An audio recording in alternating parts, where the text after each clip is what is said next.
ರಾಜ್ಯದ ನಾಯಕರನ್ನ ಒಟ್ಟಿಗೆ ಸೇರಿಸಬೇಕು ಅಂತ ಅವರು ಕೂಡ. ನಾನು ದಾವಣಗೆರೆಗೆ ಬೆಣ್ಣೆ ನಗರಕ್ಕೆ ಸ್ವಾಗತ ಮಾಡ್ತೀನಿ. ತಂಡ ಅಲ್ಲದು, ಭಿನ್ನಮತೀಯರು ಮೂರು ಮತ್ತೊಂದಿರೋರಿಗೆ ಏನು ಹೇಳ್ತಾರೆ ತಂಡ ಅಂತೀರಿ. ಮಾಧ್ಯಮ ಸ್ನೇಹಿತರು ನೀವೇ ತಂಡ ಅಂತೀರಿ. ಅವರು ನಿಮ್ಮ ಮೇಲೂ ಅರಿಯಾಯ್ತಾರೆ, ಪಕ್ಷದ ಮುಖಂಡರ ಮೇಲೂ ಅರಿಯಾಯ್ತಾರೆ. ಯಾರಿಗೆ ಬಿಡ್ತಾರೆ ಅವರು? ಯಾರಿಗೂ ಬಿಟ್ಟಿಲ್ಲ. ಮಾಧ್ಯಮ ಸ್ನೇಹಿತರಿಗೆ ಡೆಲ್ಲಿಗೆ ಹೋದರೂ ಬಾಯಿ ಮನೆಗೆ ಬೈತಾರೆ, ದಾವಣಗೆರೆಗೂ ಬಂದರೂ ಬೈತಾರೆ, ಮೈಸೂರಿಗೆ ಹೋದರೂ ಬೈತಾರೆ. ಅವರು ಲೂಸ್ ಟ್ರ್ಯಾಕಿಂಗ್, ಅವರಿಗೆ ಬುದ್ಧಿ ಭ್ರಮಣೆ ಆಗಿದೆ. ಹಾಗಾಗಿ ಸುಮ್ಮನೆ ಮಾತಾಡ್ತಾನೇ ಇರ್ತಾರೆ. ಅವರಿಗೆ ಭಾರತೀಯ ಜನತಾ ಪಾರ್ಟಿ ಸಂಘಟನೆ ಬಗ್ಗೆ ಗೌರವ ಇದ್ದರೆ ದಾರಿಲಿ ಬೀದಿಲಿ ಮಾತಾಡ್ತಾ ಇರಲಿಲ್ಲ. ಅವರ 1 ಪಾಯಿಂಟ್ ಅಜೆಂಡಾ ಯಡಿಯೂರಪ್ಪನವ್ರನ್ನ ವಿಜಯೇಂದ್ರ ಟೀಕೆ ಮಾಡಿಬಿಟ್ರೆ ಇನ್ನೇನು ಗೊತ್ತಿದೆ ಅವರಿಗೆ? ಸುಮ್ಮನೆ ವಕಫ್ ನೆಪದಲ್ಲಿ ರಾಜ್ಯದ ಅಧ್ಯಕ್ಷರಿಗೆ ಅಪಮಾನ ಅಲ್ಲ. ಅವ್ರು ಟೀಕೆ ಮಾಡೋದು ರಾಜ್ಯದ ಅಧ್ಯಕ್ಷರು ಮಾಡಿದ್ದು ರಾಷ್ಟ್ರೀಯ ನಾಯಕರು.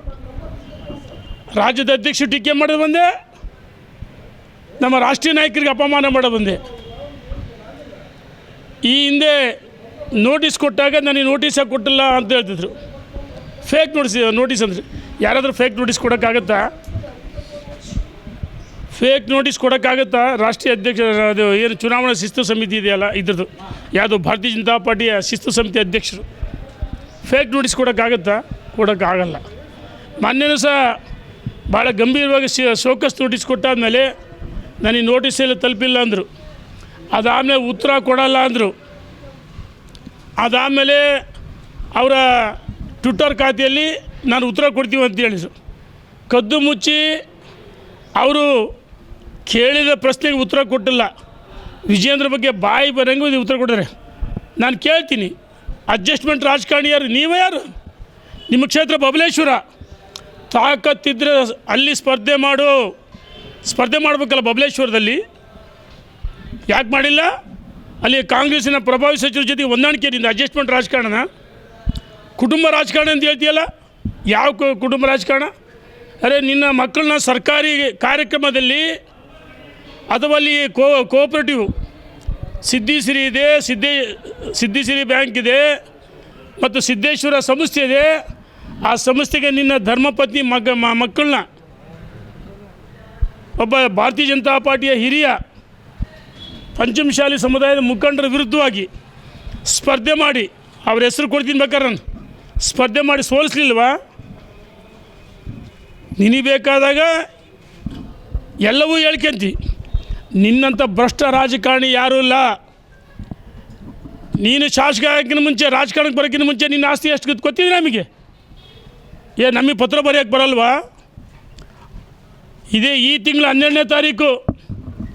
12ನೇ ತಾರೀಕು ನಾವು 200 ಜನ ಮುಖಂಡರುಗಳು ಸಭೆಯನ್ನು ಆಯೋಜನೆ ಮಾಡಿದ್ವಿ. ರಾಜ್ಯದ ಅಧ್ಯಕ್ಷರು 10ನೇ ತಾರೀಕು ನಮಗೆ ಕರೆ ಮಾಡಿದರು, ಯಾವುದೂ ಸಭೆ ಮಾಡಬಾರ್ದು ಅಂತ ಹೇಳಕ್ಕೆ ನಾವು ರದ್ದು ಮಾಡಿದ್ವಿ.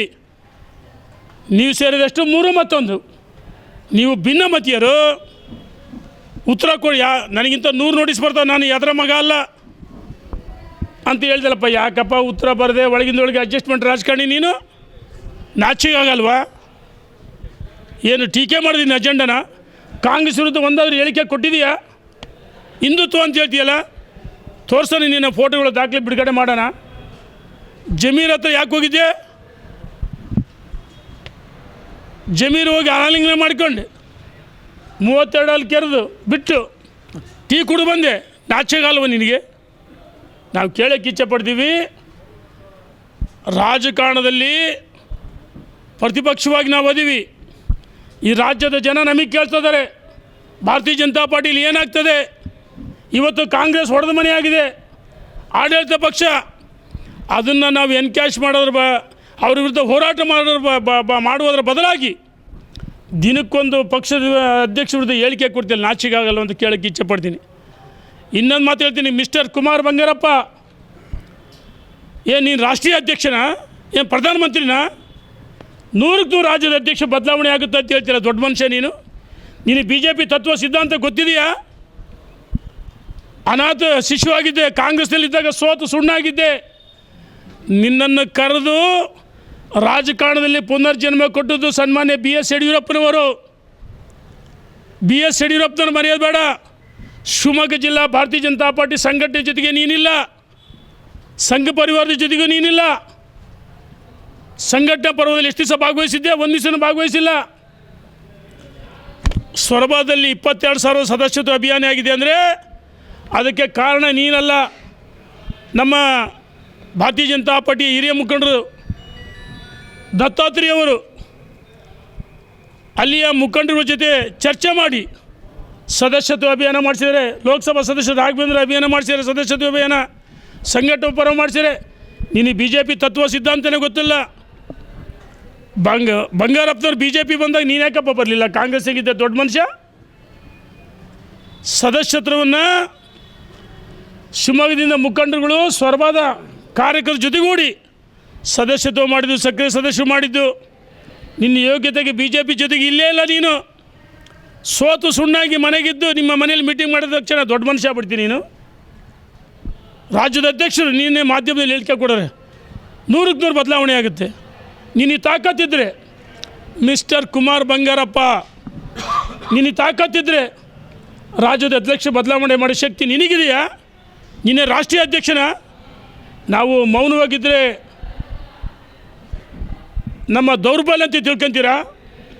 ನಾವು ಹೇಳ್ತಾ ಇದ್ದೀವಿ, ನಮ್ಮ ರಾಷ್ಟ್ರೀಯ ನಾಯಕರು ಸೂರ್ಯಚಂದ್ರ ಎಸ್ ಸತ್ಯನ ಒಬ್ಬ ಸಂಘಟನಾ ಯುವಕ ವಿಜೇಂದ್ರ ಅವರು ರಾಜ್ಯದ ಅಧ್ಯಕ್ಷ ಮುಂದುವರಿತಾರೆ. ಭಾರತೀಯ ಜನತಾ ಪಾರ್ಟಿ ರಾಜ್ಯದಲ್ಲಿ